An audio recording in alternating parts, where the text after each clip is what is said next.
Alright, rowers, we got one more warm-up thing for you today. It's just more of a dynamic warm-up. I'll have Max here, he's former rower, coxswain, explain these lower body and upper body exercises. Go ahead, Max. So if you're here for doing the additional stuff, I appreciate it. It'll really help you out. What we're going to do is, if you already did your foam rolling, dynamic warm-up, what I'm going to show you now will not only help you stretch a little bit more, but will also prepare your muscles for when you are going to work out, putting you in a less compromised position and giving you the flexibility you need in the movements. So the first four I'm going to show you are for lower body. This will help prepare your hamstrings and your butt and kind of your shoulders all at once for the first one. I call it a walkout. So you start where your knees are slightly bent so that your hands can touch the ground. You're walking out into a plank, do a push up, come back and walk your hands back. That's one, even coming up, so that you flex your glutes and prepare yourself for a squat. So I'll just demonstrate that one more time.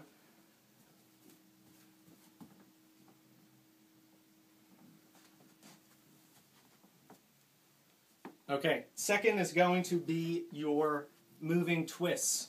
So you're going to lie on your belly with your hands at about 45 degrees away from your body.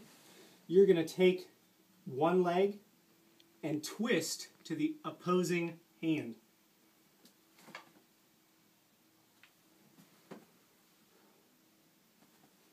This is going to help loosen that posterior chain to prepare you for deadlifts or squats or any other lower body exercise.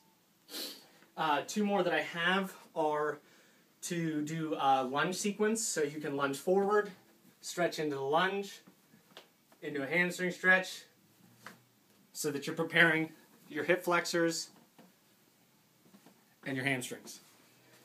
I think I had one more. That'll be it for lower body. If you're going to do upper body, some things that you can do in addition to a moving twist, which would help you, which I showed you before.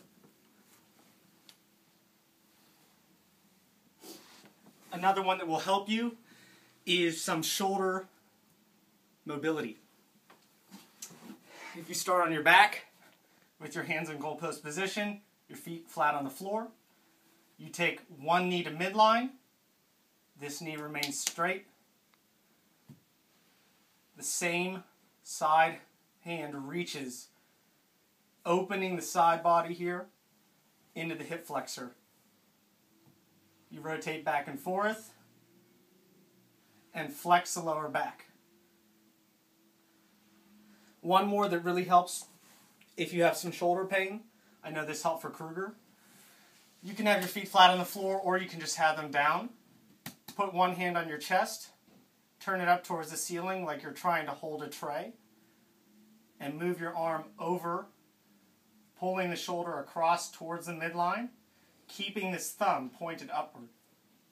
This is going to work that scapula, rear delt, lat, serratus, all that good stuff back there. If you want one additional thing for your rotator cuffs, you can assume kind of like a twist where you have your hands flat on the floor and it's kind of like a dish rag movement. So you're going to be taking your knees over to one side and you're going to be dish ragging these hands.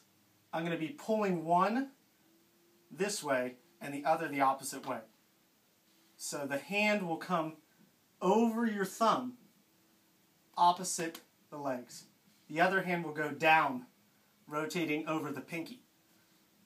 So, legs over to the left, the right thumb you're going to rotate over, and the opposite on the other hand.